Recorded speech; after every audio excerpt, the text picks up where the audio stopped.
নমস্কার।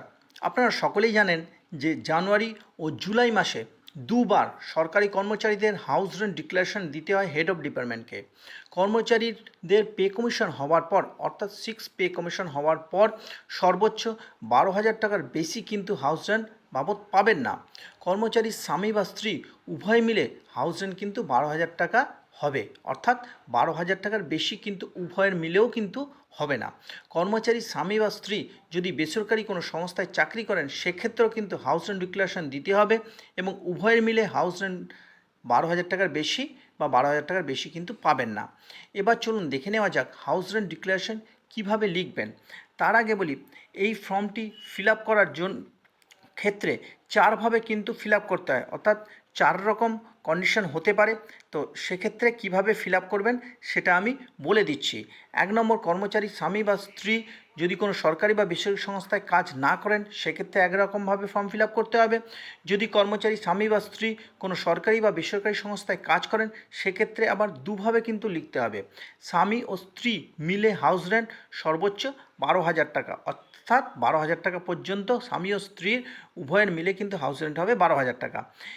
এবং স্বামী বা স্ত্রী যে কোনো একজন যদি হাউস রেন্ট 12,000 টাকা পান, অর্থাৎ 12,000 টাকা যদি স্বামী বা স্ত্রীর যে কোনো একজনের 12,000 টাকা উইথড্র করেন তাহলে অন্যজন কিন্তু হাউস রেন্ট বাবদ কোনো কিছু পাবেন না, অর্থাৎ এই চারে পাবেন না। এই 4 প্রকার ফর্ম কিন্তু এই 4ভাবে কিন্তু ফর্ম ফিল আপ করতে হয়। চলুন এবার দেখে নেওয়া যাক শিক্ষা দপ্তরের ক্ষেত্রে যদি স্বামী ও স্ত্রী উভয় মিলে বিদ্যালয়ে কাজ করে সেক্ষেত্রে কিভাবে লিখবেন।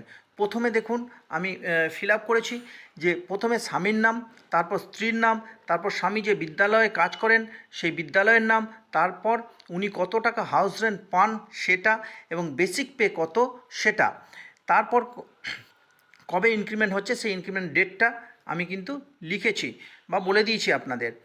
এবং নিচে ডান দিকে স্বামীর সিগনেচার এবং বাঁ দিকে হেড অফ ইনস্টিটিউশন, অর্থাৎ উনি যেখানে চাকরি করেন সেই চাকরির জায়গায় বা সেই বিদ্যালয়ে হেড অফ ইনস্টিটিউশন সাইন করবেন এবং সিল দেবেন। পরের পার্টটা এটা হচ্ছে স্ত্রীর পার্ট। প্রথমে স্ত্রীর নাম, তারপর স্বামীর নাম, তারপর স্ত্রী যে বিদ্যালয়ে কাজ করেন সেই বিদ্যালয়ের নাম এবং কত টাকা হাউস রেন্ট পাবেন সেটা হলো 12,000 টাকা থেকে স্বামী যে টাকাটা পেয়েছেন সেই টাকাটা অর্থাৎ 9,804 টাকা যেটা আমি লিখেছি সেই টাকাটা বাদ দিলে যে টাকাটা পড়ে থাকে অর্থাৎ 2,196 টাকা সেই টাকাই কিন্তু উনি পাবেন। এবং তারপর বেসিক পে অর্থাৎ স্ত্রীর বেসিক পে এবং ইনক্রিমেন্ট ডেট দেবেন এবং ডান দিকে স্ত্রীর সাইন এবং বাঁ দিকে হেড অফ ইনস্টিটিউশন সাইন এবং সিল করবেন। এইবার বলি, যদি স্বামী বা স্ত্রী কোনো বেসরকারি সংস্থায় বা সরকারি সংস্থায় কাজ না করেন সেক্ষেত্রে পরের যে ডিক্লারেশনটা আছে এই ডিক্লারেশনের পার্ট এটা ফিল আপ করবেন, পার্ট বিটা কিন্তু ফিল আপ করার দরকার নেই। সেখানে লাল কালির দাগ দিয়ে আপনারা কেটে দেবেন এবং আপনারা যেখানে কাজ করেন বা হেড অফ ইনস্টিটিউশনকে দিয়ে দেবেন বা হেড অফ ডিপার্টমেন্টকে কিন্তু আপনাদের জমা দিতে হবে। এবার আরেকটি কথা একদম শেষের দিকে এসে বলি, সেটা হচ্ছে স্বামী এবং স্ত্রী উভয়কে কিন্তু হাউস রেন্ট ডিক্লারেশন ওনাদের হেড অফ ডিপার্টমেন্ট বা হেড অফ ইনস্টিটিউশনকে কিন্তু জমা দিতে হবে। আশা করি আপনারা বুঝতে পেরেছেন।